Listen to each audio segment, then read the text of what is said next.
ज्योती मल्होत्राबाबत धक्कादायक खुलासा। ज्योती होती ISI एजंटच्या संपर्कात।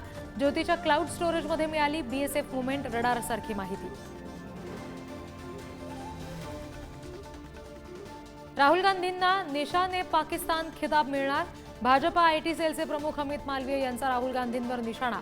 नवाज शरीफच्या घरी बिर्याणी खाणाऱ्यांना सुद्धा निशान ए पाकिस्तान पुरस्कार मिळू शकतो, काँग्रेस नेते पवन खेरा यांचं प्रत्युत्तर। हाफिज सईद आणि मसूद अझहरला भारताच्या ताब्यात द्या। भारताचे इस्रायलमधील राजदूत जितेंद्र पाल सिंग यांची पाकिस्तानकडे मागणी।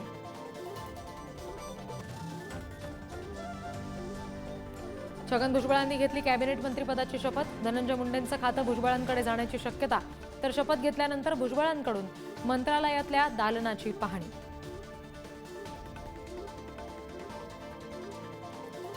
भुजबळांच्या मंत्रिपदाला दमानियांचा विरोध। एका भ्रष्ट मंत्र्याच्या जागी दुसरा भ्रष्ट मंत्री। राजकारणातली साधी माणसं संपली का, दमानियांचा सवाल। तर अजितदादांनी मोठी चूक केली, परिणाम भोगावे लागतील, जरांगेंचा इशारा। राज्यासाठीचं नवं गृहनिर्माण धोरण जाहीर। 70,000 कोटींच्या नव्या धोरणाला मंत्रिमंडळाची मंजुरी। सर्वसामान्यांसाठी 5 वर्षात 35 लाख घरं बांधण्याचं नियोजन। कल्याण पूर्व येथील सप्तशृंगी इमारतीचा स्लॅब कोसळून मोठी दुर्घटना। 7 जणांना ढिगाऱ्यातून बाहेर काढलं, 6 जणांचा मृत्यू। अजूनही काही जण अडकल्याची माहिती। पुणे अहिल्यानगर महामार्गावर होर्डिंग कोसळलं। होर्डिंगखाली 6 ते 7 दुचाकी अडकल्याची माहिती।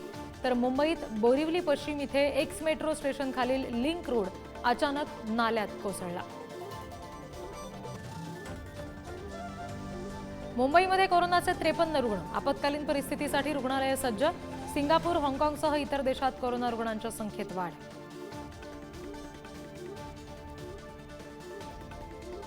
अभिनेता अक्षय कुमारची परेश रावल यांना नोटीस। हेराफेरी 3 चित्रपटातून बाहेर पडल्यानं नोटीस। शूटिंग अर्धवट सोडल्यानं 25 कोटी रुपयांची मागणी।